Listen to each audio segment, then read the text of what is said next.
After weeks of speculation, Supra Mahumapelo, the embattled Premier of the Northwest Province, has announced that he is stepping down a year before his term ends. Mahumapelo had told the media yesterday that he has decided to retire. His retirement comes after a protracted political battle with his detractors in that province and, of course, in the wake of his meeting with the ANC leaders earlier this week. Joining us this morning to analyze the situation is TK Pooe. He's a public policy specialist. TK, good morning to you. Good to see you. Thanks for having me. All right, where do we start? Let's start from the beginning. Early retirement. And when I was listening to the Premier yesterday, I thought, okay, elected officials do not retire, but they step down. I think he misspoke, correct in saying that, because it's only the bureaucracy, basically employees of government that actually get to have early retirement. Because if he was really retiring from politics, he would basically have also stepped down as the chairperson of the ANC.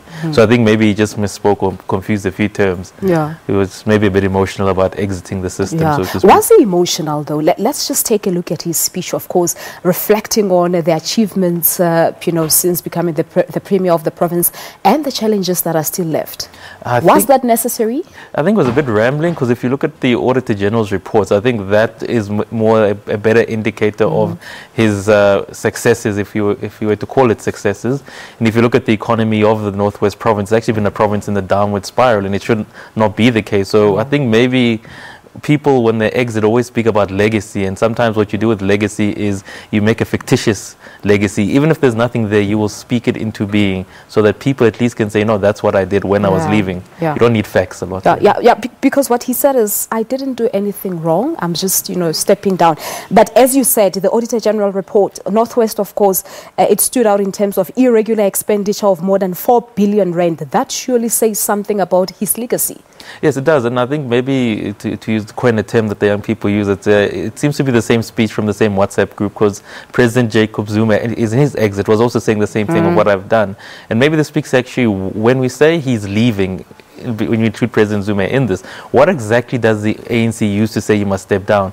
Because when we're speaking about his exit, nowhere did the Auditor General's reports come in, nowhere did basically the state of the province. It was, look, we have protests maybe, and I think he says, I'm stepping down because of conscientious reasons. Yes. I've read the ANC constitution, I've not come across that terminology, so it just makes us ask is, when and how does someone actually step down in the ANC? Or maybe the only thing we know is that they get recalled, and even that, we don't really know why they get recalled. And this just speaks to the fact that this party really doesn't have a leadership basis on which to really pronounce on many matters. All right. And what surprised many people during the briefing yesterday was some corrupt activities that he made mention of, and people were saying, but he was the Premier of the province, he should have addressed those issues.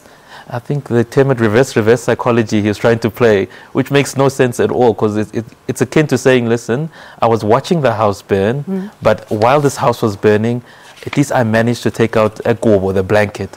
So I saved something, which makes no sense at all. And I think it's just maybe, I really just believe maybe it was just the emotions of it, because what he's saying actually makes no sense at all. How can you talk about corruption, but you've been there close to 4 to 5 years? It makes no sense whatsoever. Yeah, and some, of course, analysts are saying that this talks to the credibility and the decisiveness of President Cyril Ramaphosa in this entire matter. And some people have the view that President Ramaphosa could have fired him long time ago when he returned from the UK. I think it speaks to the issue that, again, President Cyril Ramaphosa did not win Nasrec outright. It was, I think, a victory by maybe one run, I think, if it is a sporting terminology, which basically says he's forever having to stick in the middle, ensure that going through legal processes, even if he knows the outgoing Premier is, for quote-unquote, corrupt, and I think we still have to wait for the courts to pronounce on that.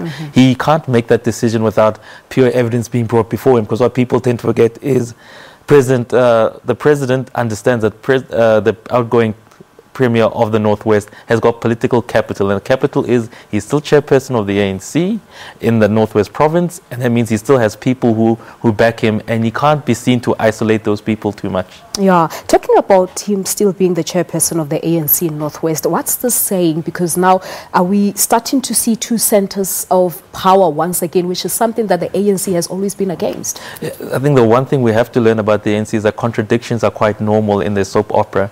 If we go back to 10 10 years ago, one of the main accusations against keeping President Thabo Mbeki was, look, we can't have two centers of power. We have to allow the incoming guy to actually enjoy the successes of his victory. And we've seen it not only in this province, we've seen it in, I think, multiple provinces now, that this is becoming the new norm. And again, it just maybe speaks to the fact that this is a party, I've always said, that cannot give you a clear indication of what it means to have leadership. And we know that there's a lack of leadership. It's because this party is so concentrated on issues, we call it domestic issues, that's actually forgotten what its mandate is.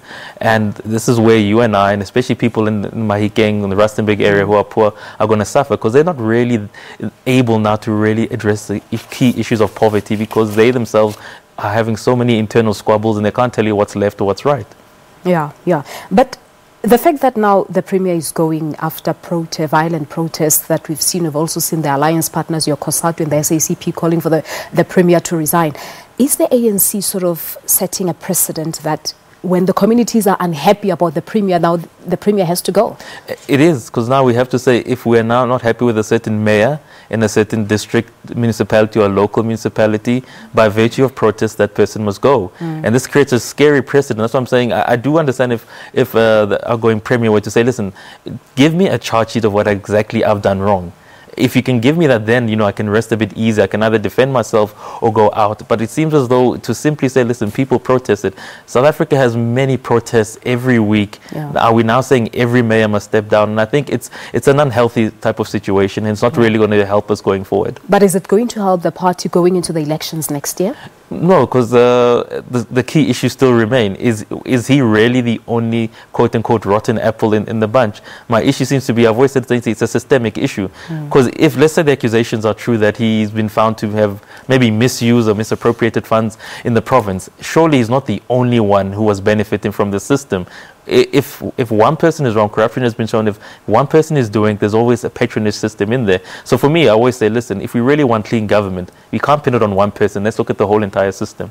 All right. Do you have any possible names for the replacement of Mahumapelo? Obviously, Wendy Nelson, I don't think she'll be in the picture in this regard. I think whoever comes out will actually give us an indication as to, was this a gracefully negotiated exit in which Mr. Supra Mahumapelo is actually allowed to save face by having someone of his choice, or it was maybe the NEC finally, and the ANC actually decided, listen, you're a problem for us, we'll give you an alternative. But the history of the Northwest tells us they always bring in someone else. All right. Let's wait for the NEC to announce his predecessor. Thank you so much for coming through, TK. All right, TK Pooe, a public policy specialist, talking to us about the early retirement of the former Premier of the Northwest Province, Supra Mahumapelo. Let's take a quick break here on Morning Live. When we come back, we talk to the ANC spokesperson, Ulemabe, on this issue.